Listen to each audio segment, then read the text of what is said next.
Bismillahirrahmanirrahim. Assalamualaikum warahmatullahi wabarakatuh. Waalaikumsalam warahmatullahi wabarakatuh.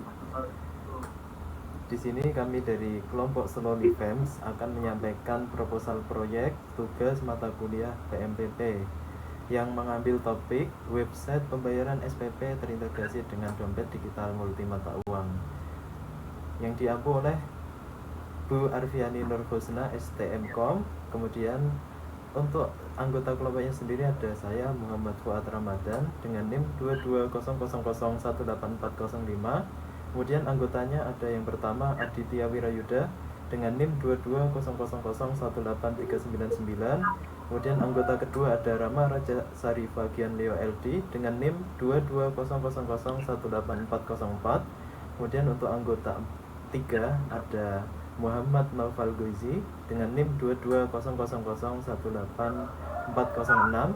Dan yang anggota keempat ada Saiful Anis dengan NIM 2200184420. Kemudian untuk bab 1 akan disampaikan oleh saudara Naufal Goizi.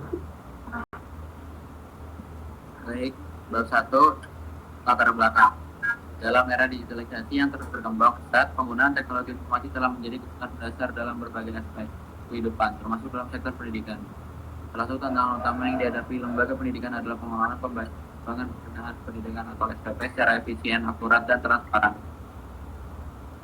Sistem pembayaran konvensional yang masih menggunakan metode manual atau transfer bank seringkali menimbulkan berbagai masalah, keterlambatan pencatatan, kesalahan data, dan minimnya aksesibilitas bagi orang tua atau wali murid. Selain itu, masyarakat modern semakin terbiasa dengan teknologi finansial atau fintech yang menawarkan kemudahan transaksi melalui dompet digital. Dompet digital yang mendukung multi mata uang juga memberikan fleksibilitas bagi orang tua murid yang tinggal di luar negeri atau memiliki sumber pendapatan dalam mata uang asing. Namun saat ini masih sedikit lembaga pendidikan yang memanfaatkan potensi teknologi ini untuk mendukung sistem pembayaran mereka. Pembangunan website pembayaran SPP terintegrasi dengan dompet digital multi mata bertujuan untuk menjawab kebutuhan tersebut. Sistem ini tidak hanya memungkinkan pembayaran yang lebih cepat dan aman, tetapi juga menyediakan fitur multi mata uang yang dapat diakses oleh pengguna dari berbagai belakang. Dengan integrasi ini, lembaga pendidikan dapat meningkatkan efisiensi operasional, meminimalkan risiko kesalahan pencatatan, dan memberikan kenyamanan lebih bagi pengguna mereka. Lebih jauh lagi, sistem ini dapat menjadi solusi yang relevan dalam mendukung inklusi keuangan dan memaksimalkan penerapan teknologi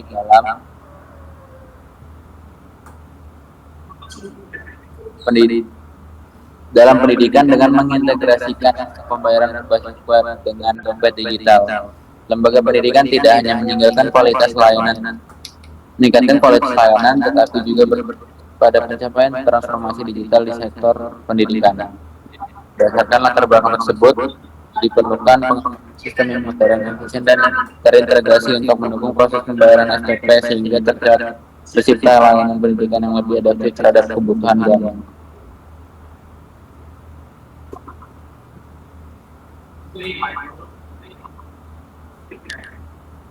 Baik, untuk bab kedua akan disampaikan oleh Saiful Anis.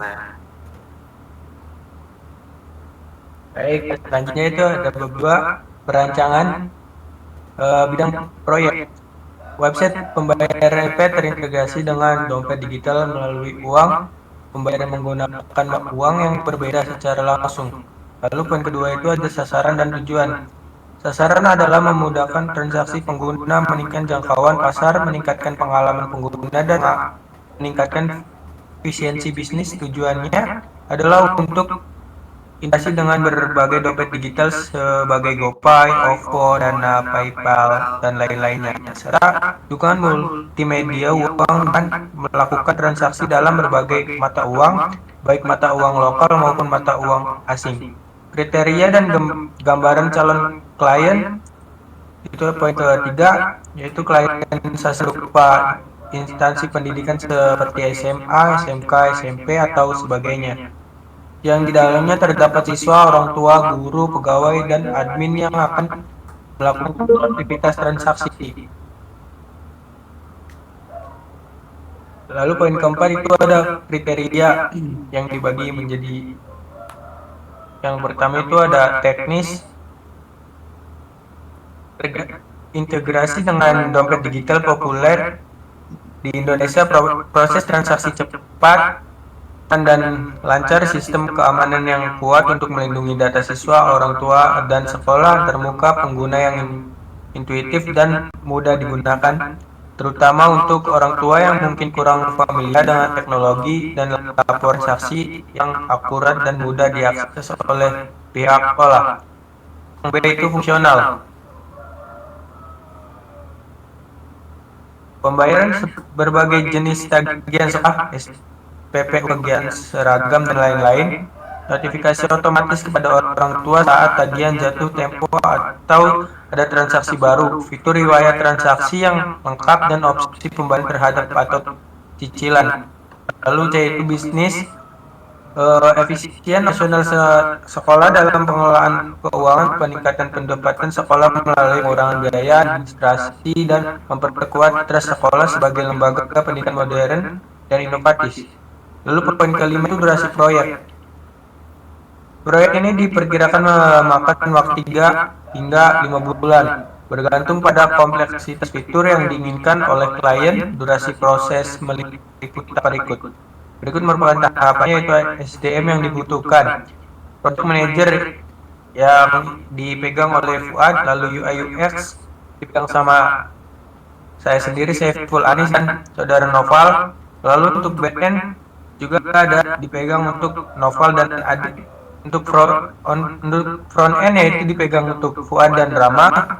Untuk quality assurance yaitu dipegang oleh Adit. Untuk content manager dipegang untuk Mas Rama, dan customer support spesialis dipegang sama saya sendiri, Saiful Anis, dan Mas Fuad. Oke, untuk bab 3 project starter. Nah, analisis SWOT, strength, weakness, opportunity, threat adalah sebagai berikut. A. Strength, kekuatan.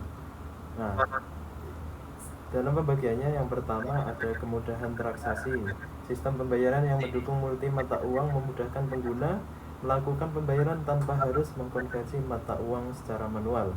Kemudian kedua ada integrasi dengan dompet digital populer. Penggunaan platform seperti GoPay, OVO, dan Dana meningkatkan kenyamanan pengguna. Ketiga, fitur intuitif dan user friendly. Nah, antar muka yang dirancang sederhana memudahkan orang tua yang kurang familiar dengan teknologi. Keempat, notifikasi dan laporan yang terorganisir. Nah, notifikasi dan riwayat transaksi lengkap memberikan transparansi kepada pengguna. Kelima, efisiensi operasional, mengurangi beban administrasi keuangan sekolah melalui proses digital. B. Weakness atau kelemahan dibagi dalam beberapa hal. Yang pertama, ketergantungan pada infrastruktur teknologi. Koneksi internet yang buruk atau gangguan teknis dapat menghambat akses ke sistem. 2. Kompleksitas integrasi. Integrasi dengan berbagai dompet digital dan dukungan multi mata uang membutuhkan waktu dan sumber daya teknis yang signifikan. 3. Potensi resistensi pengguna. Orang tua atau staf sekolah yang kurang familiar dengan teknologi mungkin membutuhkan waktu untuk beradaptasi. C. Opportunities atau peluang dibagi dalam beberapa hal. Yang pertama, perkembangan dompet digital. Semakin banyak orang menggunakan dompet digital, membuka peluang untuk meningkatkan jangkauan pasar. 2. Globalisasi sistem pendidikan. Dukungan multimata uang menarik minat sekolah internasional atau sekolah dengan siswa dari berbagai negara. Yang ketiga, tren digitalisasi sekolah. Banyak sekolah sedang beralih ke sistem digital untuk meningkatkan efisiensi, sehingga produk ini memiliki potensi besar untuk diterima. D. Threat, ancaman dibagi dalam beberapa hal. 1. Ada kompetisi pasar. Nah, banyak layanan pembayaran dan platform digital serupa yang menawarkan fitur hampir sama. Yang kedua, risiko keamanan cyber. Ancaman peretasan atau kebocoran data dapat merusak reputasi dan kepercayaan pengguna. 3. Peraturan pemerintah. kebijakan regulasi mengenai transaksi digital dan perlindungan data dapat mempengaruhi operasional. Yang keempat, perbedaan teknologi regional. Tidak semua wilayah memiliki dukungan infrastruktur yang memadai untuk menggunakan dompet digital secara optimal. Oke, untuk project charternya, untuk project name yakni website pembayaran SPP terintegrasi dengan dompet digital multi mata uang. Nah, project objektif memudahkan transaksi pengguna, meningkatkan jangkauan pasar, meningkatkan pengalaman pengguna, dan meningkatkan efisiensi bisnis. Tujuannya adalah untuk integrasi dengan berbagai dompet digital seperti GoPay, OVO, Dana, PayPal, dan lainnya, serta dukungan multi mata uang dengan melakukan transaksi dalam berbagai mata uang, baik mata uang lokal maupun mata uang asing. Nah, untuk expected start date itu belum ada, expected end date itu belum ada. Nah, estimate cost ada kurang lebih 5 juta rupiah. Untuk key deliverable, yang pertama website pembayaran SPP yang terintegrasi dengan dompet digital dan mendukung multi mata uang. 2. Sistem notifikasi otomatis untuk pembayaran dan transaksi. 3. Laporan transaksi yang mudah diakses. Kemudian untuk project scope, yang pertama pembuatan website pembayaran yang mendukung berbagai dompet digital seperti GoPay, OVO, dan Dana. 2. Dukungan untuk pembayaran dalam berbagai mata uang lokal dan asing. 3. Sistem keamanan untuk melindungi data pengguna. 4. Antar muka pengguna yang mudah digunakan. 5. Fitur riwayat transaksi yang lengkap. Kemudian untuk project scope exclusion ada yang pertama, integrasi dengan sistem internal sekolah di luar keuangan seperti sistem akademik atau perpustakaan. 2. Layanan pengelolaan dana pengguna di luar pembayaran. Kemudian untuk sukses kriteria ada yang pertama, sistem dapat digunakan oleh 90% pengguna tanpa kendala teknis. Kemudian yang kedua, waktu proses transaksi rata-rata kurang dari 10 detik. 3. Peningkatan kepuasan pengguna sebesar 80% berdasarkan survei.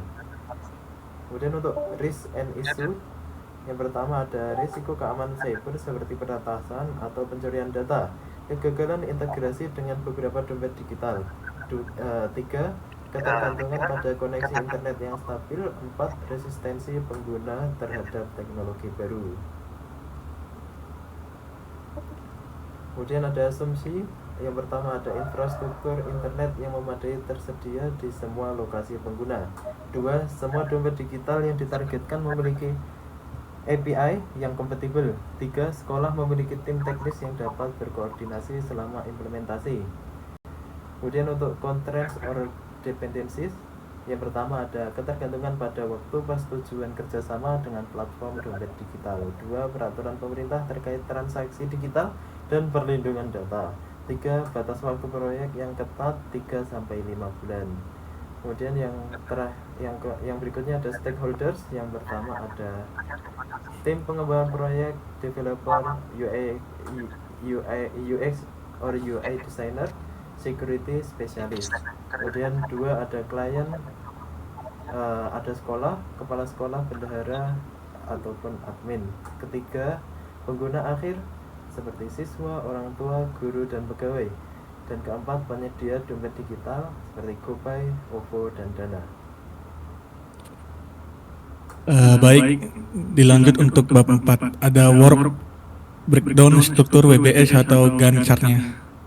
Nah, yang pertama itu ada tahapan proyek. Yang pertama itu ada inisiasi proyek, yang dimana inisiasi proyek itu ada identifikasi kebutuhan proyek. 1.2 ada penyusunan project charter.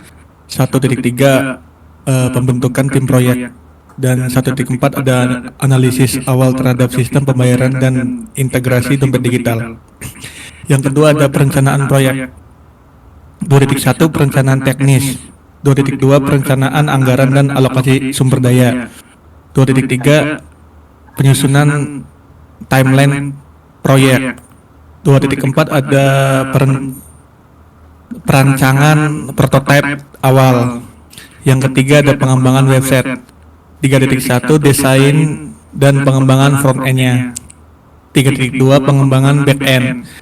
3.3 integrasi API dompet digital seperti GoPay, OVO, Dana, dan PayPal. 3.4 ada implementasi sistem multi mata uang. Yang keempat ada pengujian. 4.1 pengujian fungsionalitas, yaitu ada unit testing. 4.2 ada pengujian integrasi. 4.3 pengujian keamanan data. 4.4 ada pengujian performa. Yang kelima itu peluncuran dan implementasi. 5.1 pelatihan pengguna seperti orang tua, guru, dan admin. 5.2 ada implementasi di sekolah pilot. 5.3 penyebaran ke sekolah lainnya. Yang keenam monitoring dan evaluasi. 6.1 ada pemantauan sistem selama 1 bulan pertama. 6.2 ada pengumpulan feedback dari pengguna. Nah, 6.3 ada perbaikan berdasarkan hasil evaluasi. Nah, ini yang B-nya yang bagian WBS-nya. WBS-nya itu dimulai dari 1 dulu ya. Ini merupakan sekumpulan yang ada di tahapan proyek yang saya tadi disebutkan sampai 6 sampai monitoring dan evaluasi. Lanjutnya di C itu responsibility matrix-nya. Dan ini ada tugas project manager, tim pengembangan, klien sekolah, penyedia dompet digital, tim keamanan IT, sama pengguna akhir orang tua, guru. Dan yang pertama itu ada inisiasinya itu ada R, di tim pengembangnya A, klien sekolahnya C, penyediaan dompet digitalnya I, tim keamanannya I, pengguna akhirnya I. Identifikasinya kebutuhan proyek ada R, A, C, I, I. Penyusunan proyeknya di project manajernya ada A, tim pengembangannya R, klien sekolahnya C, penyedia dompet digitalnya I, tim keamanan IT-nya I, pengguna akhirnya I.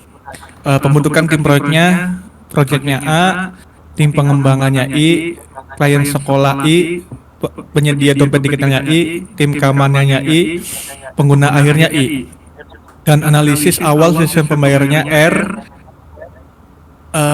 tim pengembangnya A, tim klien sekolahnya C, penyedia dompet digitalnya I, tim kawannya I, pengguna akhirnya I. Dan kedua itu perencanaan proyeknya, project manajernya R, tim pengembangannya A, klien sekolahnya C, penyedia dompet digitalnya I, tim keamanannya I, penggunanya I. Perencanaan teknisnya ada A, yang pertama, yang kedua R, yang ketiga I, yang keempat C, yang kelima I, yang keenam I. Perencanaan anggarannya yang pertama A, yang kedua R, yang ketiga C, yang keempat I, yang kelima I, yang enam I. Penyusunan timelinenya yang pertama A, yang kedua R, yang ketiga C, yang keempat I, yang kelima I, nah yang keenamnya I. Untuk prototipe awalnya yang pertama A, yang keduanya R, yang ketiganya I, yang keempatnya I, kelimanya I, enamnya C. Nah, untuk yang ketiga itu pengembangan websitenya itu yang pertama I, kedua R, ketiga I, keempat C, kelima C, keenam I. Untuk pengembangan backend-nya yang pertama I, yang kedua R, yang ketiga I, yang keempat I, yang kelima C, yang keenamnya I. Untuk integrasi API dompet digitalnya yang pertama itu ada I, yang kedua R, yang ketiga I, yang keempat A, yang kelima I, yang keenam I. Untuk implementasi sistem uangnya juga sama, ada I, yang kedua R, yang ketiga I, yang keempat I, yang kelima C, yang kelima 6, yang keenam I. Nah, untuk pengujiannya yang keempat ada yang pertama tuh A, yang kedua R, yang ketiga C, yang keempat I, yang kelima C, yang keenam I. Untuk pengujian integrasinya ada I, R, I, C, yang kelima C, yang keenam I. Untuk pengujian keamanan datanya ada I, C, I, A, I. Pengujian performanya I, R, I, C, I. Nah, untuk kelima peluncuran dan implementasinya, yang pertama ada A, R, I, C, A. Pelatihan penggunanya ada A, C, I, C. Untuk implementasi di sekolah, R, A, I, C. Untuk penyebaran ke sekolah lain yaitu ada R, A, I, C. Untuk monitoring dan evaluasi yang keenam ada R, A, I, C. Pemantauan sistemnya AR, CI. Untuk pengumpulan feedbacknya ada R, I, A. Untuk yang terakhir perbaikan berdasarkan evaluasi ada AR, CI, C. Kemudian dari hasil yang tadi tabel, yang R itu responsibel, di dalam itu ada bertanggung jawab untuk menyelesaikan tugas. Yang A itu akuntabel, yang dimana bertanggung jawab akhir dan pengambil keputusan. Yang S itu ada support, memberikan dukungan untuk menyelesaikan tugas. Yang C itu consulted, dilibatkan untuk memberikan masukan. Yang terakhir ada I, informed, mendapatkan informasi terkait kemajuan tugas. Nah, selanjutnya itu di D itu ada Gantt chart-nya, yang dimana Gantt chart itu ada tahap-tahapan tugas dari pengumpulan tugas yang dari minggu awal, minggu kedua, minggu ketiga sampai minggu ke-8. Nah, ini hasil perencanaannya itu di setiap minggu-minggu. Yang pertama itu ada analisis kebutuhannya di minggu pertama, dan desain konsepnya minggu kedua, pemilihan teknologinya minggu kedua, dan desainnya juga desain UI UX-nya di minggu ketiga, dan pembuatannya di minggu keempat. Nah, untuk wireframe-nya juga di minggu keempat, dan prototipe-nya di minggu kelima, sampai di pengujian di minggu ke-8. Di sini peluncurannya, developnya, promosinya belum sempat di checklist karena belum mempromosiin. Dan terakhir itu ada keterangannya, itu checklist itu menunjukkan bahwa tugas sedang berlangsung atau telah selesai pada minggu tersebut, dan durasi setiap tugas dan dapat disesuaikan sesuai dengan kompleksitas dan sumber daya yang tersedia. Ketergantungan, beberapa tugas memiliki ketergantungan, misalnya pengembangan front end tidak dapat dimulai sebelum desain UI UX selesai. Nah, untuk selanjutnya dibacakan oleh rekan saya, Muhammad Aditya Wirayuda.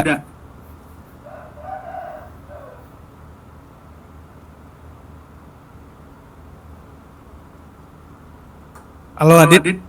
Oke, langsung ke bab kelima, yaitu ada project activity list dan raw diagram.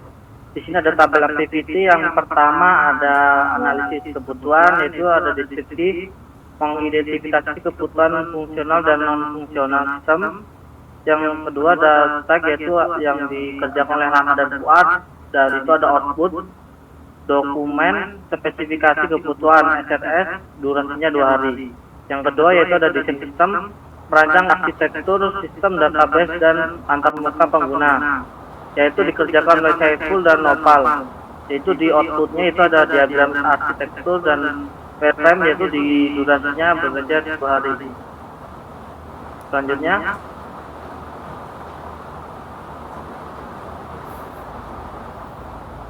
yang ketiga ada pengantar API dompet digital, yaitu mengintegrasi API dari penyediaan layanan dompet digital multi mata uang, yaitu dikerjakan saya sendiri dan sama Fuad, yang terintegrasi dalam durasi 2 hari. Yang kelima pengembangan front pengguna yang intuitif dan ramah pengguna, yaitu dikerjakan Saiful dan Naufal, yang mengerjakan website dengan UI UX yang berfungsi yang bekerja selama 5 hari. Yang keenam ada pengujian sistem, yaitu melakukan uji coba fitur untuk memastikan fungsi berjalan sesuai kebutuhan. Itu dikerjakan saya sendiri dan Fuad, melakukan hasil pengujian selama 2 hari. Yang ketujuh, pengujian keamanan, yaitu meluncurkan website ke lingkungan produksi, yaitu kerjaan support sama adik, yaitu website berjalan di produksi berjalan 5 hari. Yang kesembilan, pelatihan dan dokumen, yaitu memberikan pelatihan kepada tim pertukaran dan pemeliharaan sistem, yaitu disediakan menggunakan dokumentasi yang berjalan durasinya 3 hari. Yang terakhir, pemeliharaan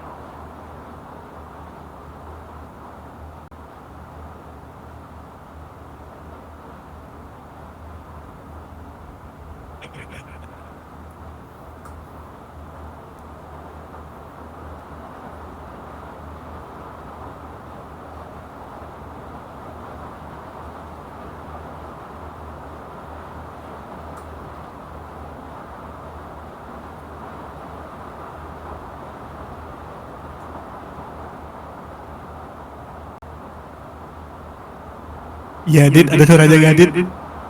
Adit, kemana Adit? Ya mungkin bisa di backup ya. Untuk tadi Mas Adit sudah penjelasan di bagian tabel activity-nya, yang selanjutnya itu ada B, ada diagram jaringan proyek dengan metode arrow, diagramming metode administrasi. Nah, di sini seperti yang saya dijelaskan di bab 4, yaitu ada yang dimana pengerjaan 1.1 itu yang 1 ke 2 itu ada 2 hari. Ya, yang dari 1.2 sampai 1.3 itu ada 2 hari juga. 1.3, 1.4 2 hari. Untuk 2.1 3 hari. Untuk yang kedua titik 2 ke 2.3 4 hari. Untuk 2.3 ke 2.4 3 hari. Untuk 2.4 ke 3.1 4 hari. Untuk 3.1 ke 3.2 2 hari. Untuk 3.3 ke 3.4 4 hari. 3.4 ke 3.1 4 hari. 4.1 ke 4.2 2 hari, dan 4.4 ke 5.1 5 hari. Begitupun juga selanjutnya sampai ke 6.2 ke 6.3 3 hari. Nah, Oke, selanjutnya bab 6. Project Activity List and Arrow Diagram.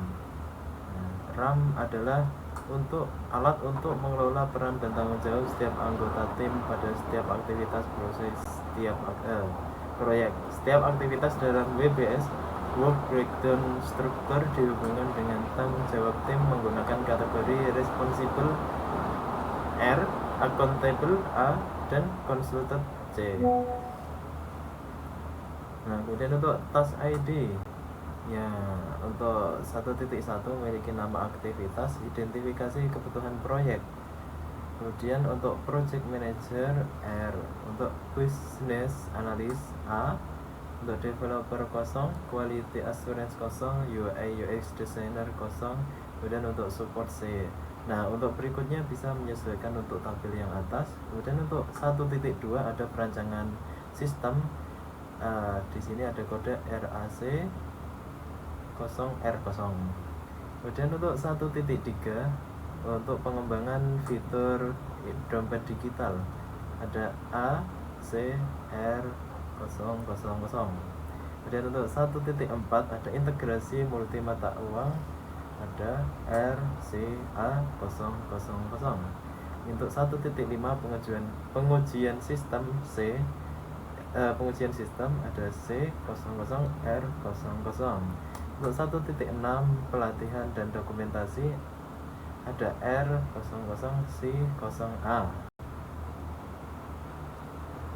Kemudian untuk implementasi dan go live ada RACC0A. Keterangan: R merupakan responsible atau bertanggung jawab langsung atas penyelesaian pekerjaan. A ada accountable, yaitu bertanggung jawab penuh atas hasil pekerjaan. Untuk C ada consulted, memberi masukan atau konsultasi. Kemudian untuk strip yang kosong tadi tidak berperan aktif. Kemudian untuk PM project manager itu tugasnya yakni bertanggung jawab atas koordinasi keseluruhan proyek, memastikan setiap aktivitas selesai tepat waktu. Contoh, pada aktivitas pelatihan dan dokumentasi, PM memastikan pelatihan berjalan sesuai rencana atau responsible. Kemudian BA atau business analyst memiliki tugas mengidentifikasi kebutuhan proyek dan memverifikasi bahwa hasilnya sesuai kebutuhan bisnis. Contoh, pada aktivitas identifikasi kebutuhan proyek, BA bertanggung jawab penuh atau accountable. Kemudian dev atau developer memiliki tugas untuk mengembangkan fitur teknis seperti integrasi multimata uang. Contohnya yakni pada aktivitas pengembangan fitur dompet digital, dev bertugas menyelesaikan kode dan memastikan aplikasi berfungsi atau responsible. Kemudian QA atau quality assurance memiliki tugas untuk melakukan pengujian untuk memastikan aplikasi bebas bug dan sesuai standar kualitas. Contoh, pada pengujian sistem, QA bertanggung jawab penuh atau responsible. Kemudian UI UX designer memiliki tugas untuk mendesain antarmuka pengguna yang intuitif dan menarik. Contohnya, pada perancangan sistem UI UX designer memberikan desain mockup atau memiliki tugas yang responsible. Kemudian support memiliki tugas untuk mendukung kegiatan dokumentasi, pelatihan, dan implementasi Go Live. Contohnya, pada pelatihan dan dokumentasi, tim support membantu pengguna memahami sistem konsultan. Kemudian berikut ada resource histogram dari bulan pertama, bulan 2, dan bulan ketiga. Dari resource histogram dapat disimpulkan bahwasanya sebelumnya penjelasan mengenai resource histogram. Resource histogram adalah untuk proyek website pembayaran SPP terintegrasi dengan dompet digital multimata uang. Grafik ini menunjukkan alokasi jam kerja setiap sumber daya untuk masing-masing bulan selama proyek berlangsung. Nah, tujuan dari resource histogram yang pertama, menghindari overload atau idle time, mengidentifikasi apakah seorang anggota tim terlalu banyak overload atau terlalu sedikit underutilized kerja. Kemudian yang kedua, perencanaan optimal, memastikan sumber daya yang tersedia dimanfaatkan secara efektif pada setiap tahap proyek. Oke, dilanjut untuk yang analisis. Yang pertama itu ada project manager atau yang disebut PM, yang dimana PM itu beban kerja konsisten selama proyek karena tugas PM meliputi pengelolaan proyek dari awal hingga akhir. Yang kedua ada business analyst BA, beban kerja tinggi pada 2 bulan pertama, di mana fase analisis kebutuhan dan desain sistem berlangsung. Beban menurun pada bulan ketiga karena pengujian dan implementasi tidak memerlukan keterlibatan aktif di BA. Yang ketiga itu ada developer atau yang disebut dev, yang dimana beban kerja mencapai puncaknya pada bulan kedua sesuai dengan fase pengembangan fitur utama. Pada bulan ketiga beban menurun seiring berkurangnya kebutuhan coding. Yang keempat ada quality assurance atau disebut QA. Beban kerja meningkatkan signifikan pada bulan kedua dan ketiga karena QA bertanggung jawab untuk pengujian intensif sistem sebelum implementasi. Yang kelima ada UI UX designer, fokus pada bulan pertama untuk membuat desain antarmuka yang sesuai dengan sedikit pekerjaan tambahan pada bulan kedua untuk revisi desain. Yang terakhir itu ada support, yang dimana support itu tugas utamanya adalah memberikan bantuan pada pelatihan, dokumentasi, dan implementasi Go Live sehingga alokasi waktu tersebar merata selama proyek. Nah, yang terakhir itu kesimpulan RAM dan resource histogram. RAM memastikan setiap anggota tim memahami perannya pada setiap aktivitas proyek sehingga mengurangi kebingungan dan meningkatkan efisiensi kerja. Yang kedua ada resource histogram, memvisualisasikan alokasi sumber daya untuk memastikan setiap anggota tim bekerja dengan optimal tanpa overload atau idle time. Proyek ini memiliki beban kerja yang relatif merata dengan fokus utama pada developer dan QA selama fase pengembangan dan pengujian. Dan selanjutnya ada penutup, pengembangan website pembayaran SPP terintegrasi dengan dompet digital multimata uang merupakan langkah strategis dalam mendukung modernisasi sistem administrasi pendidikan, khususnya dalam aspek pembayaran yang transparan, efisiensi, dan akuntabel. Dengan memanfaatkan teknologi digital terkini, sistem ini diharapkan dapat mengatasi berbagai masalah yang sering muncul pada metode pembayaran konvensional, seperti keterlambatan, kesalahan pencatatan, dan keterbatasan aksesibilitas. Selain memberikan kemudahan bagi pihak sekolah, orang tua, dan siswa, integrasi dompet digital multimata uang juga membuka peluang bagi lembaga pendidikan untuk memperluas jangkauan layanan mereka secara global. Proyek ini tidak hanya sekedar inovasi teknologi, tetapi juga bagian dari transformasi sistem pendidikan menuju era digital yang lebih inklusif dan berkelanjutan. Dengan adanya sistem ini, diharapkan tercipta ekosistem pembayaran yang lebih efisien, transparan, dan ramah pengguna, serta mampu mendukung peningkatan kualitas layanan pendidikan secara keseluruhan. Oleh karena itu, dukungan ini kolaborasi dari berbagai pihak sangat diperlukan untuk merealisasikan proyek ini demi tercapainya tujuan bersama.